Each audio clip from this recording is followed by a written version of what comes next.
পরিষ্কার করে বলতে চাই, 16 বছরে আমাদের যে লড়াই, এরকম একটা অসহিষ্ণু এরকম একটা সমাজের জন্য যেখানে নারীরা, আমার মানুষ, আমার বাউলরা, আমার সংস্কৃতি, আমার মানুষ যেখানে মানুষের মর্যাদা নিয়ে বসবাস করতে পারবে না, এরকম একটা সমাজের জন্য আমরা জীবন দিইনি, আমরা আত্মাহুতি দিইনি।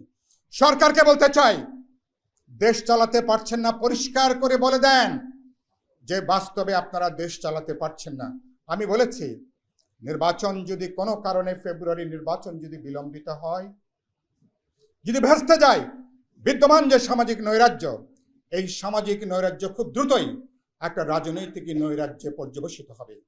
রাজনৈতিক দলগুলোর মধ্যে বিভক্তি, বিভাজন, হিংসা, বৈরিতারা বাড়বে। আমাদের অভ্যুত্থান পরে রাজনৈতিক দলগুলোর মধ্যে রাজনৈতিক প্রতিযোগিতা থাকবে, আলাপ আলোচনা থাকবে, বিতর্ক থাকবে।